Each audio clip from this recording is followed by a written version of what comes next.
এই এলাকার যারা দায়িত্বশীল আছেন তাদের নজরে পড়ে, তাহলে হয়তোবা খুব দ্রুত এই সমস্যার সমাধান হবে। আসসালামু আলাইকুম, হাই, আমি জামিল। আমি আছি এখন নৌকা বাস স্ট্যান্ড জামাত অফিসের ঠিক সামনে।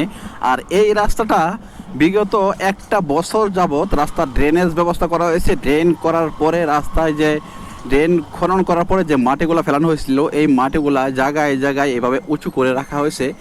আর সবচেয়ে বড় যে সমস্যা এই রাস্তার, যদি দেখানোর চেষ্টা করি, এই যে রাস্তাটা, এই জায়গাটা, এই রাস্তাটা মোটামুটি এই যে সিএনজিটা কীভাবে উঠতেছে, আর এই যে অটোগুলা আর মোটর সাইকেল উঠতে।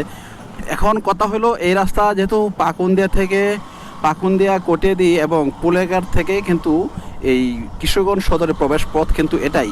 আর এটাতে প্রবেশ করতে গেলে সাধারণত ওই অঞ্চল থেকে প্রতিদিন ভোরবেলা অনেক অনেক অটো এবং টমটম কাঁচা তরকারি বোঝাই করে অনেক মালামাল নিয়ে অনেক লোড করে কিন্তু মানে হিউজ একটা অটো নর্মাল যাত্রী নিয়ে চলাচল করে, ওইগুলা চলাচলটা সহজ।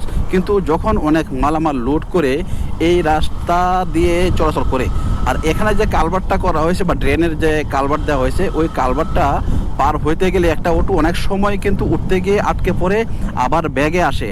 এখন কথা হলো, যখন ব্যাগে আসে তখন কিন্তু যখন ব্যাক করে পিছনে আসে, তখন ওইখান থেকে কিন্তু ব্যাক করে পিছনে চলে আসে, সামনে উঠতে না পারে, তখন পিছনে যে অটোগুলো থাকে অনেক সময় এখানে আটকা পড়ে যায় এবং একটা অটো আরেকটা অটোর সাথে ধাক্কা খায়, এতে অনেক ক্ষতিগ্রস্ত হয়। এখানে বেশ কয়েকবার পিছনের সামনের অটোর ধাক্কায় পিছনের অটোর গ্লাস ভেঙে যায় এবং একটা সময় কিন্তু একটা প্রাইভেট কার কিন্তু এই দিক দিয়ে, যেহেতু প্রাইভেট কারের বডিটা নিচু, যার কারণে আটকা পড়ে, দুই পাশে চাক্কা ফাঁকা জায়গায় ঝুলে পড়ে আর বডিটা ওই কালভার্টের উপরে আটকা পড়ে যায়।